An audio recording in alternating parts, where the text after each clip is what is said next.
All right, folks, back with the Rec Recap Part 1. The early games, the first 3 games on the Rec schedule.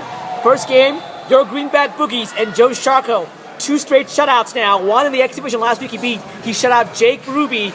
Today, he shuts out the Stingrays 4-0. Your thoughts on that game and how you guys made this all work out today? I thought the Boogies played outstandingly. I thought in all 3 phases, special teams, offense, defense, I thought we just played really well across the board. The Stingrays are a very tough team, but Joe Sharko standing up in net, getting the shutout. And again, to look at, I mentioned this to the Boogies after the game, to look at our defense from last season and now is night and day. And I think the addition of Mike Medina on defense helps with that. I think with me playing out, to have another floor player out there that can back check, I think that helps as well. Good point. And Andrew Kramer and Daniel Ruberg, I mean, the 1-2 combo there. And all of our females, too, are playing really well. We had Christay, we had Mara, we had Wiley, and we had Diane, who plays defense. So I just think in all phases, we're playing outstanding. I think we're really clicking as a team right now. Credit to the Stingrays, they played us tough. They did play tough. They played well. They got shots on net. In fact, they actually outshot us 25-24, I believe. So they got shots on net. They had opportunities, but I think the difference there was our defense and Joe being in net. Good point. I think you guys always have the scoring. Now you've got a very strong netminder who's probably the top 4 or 5 goalies probably in the league right now, and your defense has come a long ways. How far you go will depend on how good that defense is against the top level competition. So we'll see how that plays out for you guys. Congratulations on a good 4-0 win for the Greenback Boogies. Other game we had, Street Sharks going against License to Thrill, a game I didn't see much of actually. Did you see much of this game actually? I saw a little bit of it. I think that was my break. So yeah, and I was actually doing something else as well through that time period. A game that actually L2T took an early lead, but Street Sharks battled back and they won the game 3-1, I believe, or something. In effect, 3-1. How the Sharks keep doing it? I mean, this is a team that I had officially. I thought that they're going to struggle this season, but they have found a way through new blood. They're playing hard. They play competitive. They're playing positive. And I think they only have 1 loss this season, if I recall correctly. Yeah, they're the top 2 or top 3. Yeah, how the Sharks keep doing it? The Boogies right now. There you go. How they keep doing it? Everything just seeming to click for the Sharks right now. Again, offensively, defensively, Jeff, their goaltender, playing outstanding as always.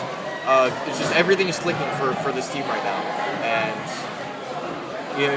again, they are what their record indicates they are. They are a top 2 team right now in Rec Division. And I think quick question. They continue to play that way. Are they the number 2? Honestly, right now, are they the second best team in Rec in your opinion? I mean, they may be number 2 in division. Doesn't mean they're the second best team in Rec.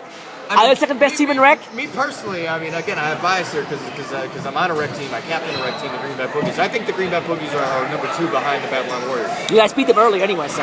But the Sharks are right up there, and standings-wise, again, the Sharks are where they're supposed to be. They are number 2. Correct. And you are what you are. Playing really well. Agreed. Congratulations on a good win to the Street Sharks. L2T not giving up either. No, they played well. Same thing with L2T. Well, yeah. They play a good low-scoring game. They just can't get they need that extra goal or 2 to get the go overtime. And again, we mentioned it in a previous podcast. L2T getting a couple bad breaks this season. They've got 2 ties. Actually. Yep. L2T has 2 ties. Yep. So it just shows you 1 goal exactly how parity in this case. 1 goal, 1 way or the other, they could be actually have 2 more wins. Yeah. It just shows a parity right now in the Rec Division as well too. And then someone falls down here. 3rd game of the season, 3rd game of the day actually. We had the game we just saw, 5-minute major going against Two Jackson Coke. That game was filmed. It's a feature game. Yeah, we had 3 feature games. So go watch it on YouTube. First feature game that we had was the Exterminators going against Zenmasters.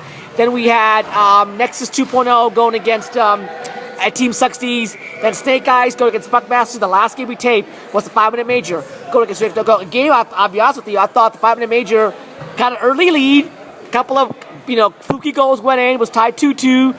How would they react? But they will come back, get a power play goal, get a late goal as well with this game.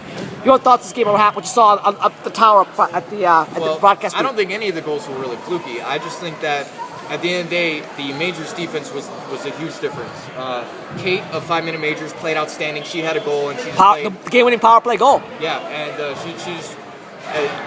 she was poking pucks away. She was able to advance it into the zone. She played outstanding. But I think the difference in this game was the majors defense. The majors held the Jacks to 0 shots on net the first and the 3rd period. Wow, I did not know that. First and the 3rd period, wow. There were no shots on net for the Jacks. The Jacks had their only 2 goals in the second, and even then, the Jacks got outshot. Shots in the second period were 10-6 in favor of the majors. the Jacks had 6 shots the whole game. And if that's all you really need didn't to the know. Jacks only have 4 shots on goal like a week ago or 2 weeks ago as well too?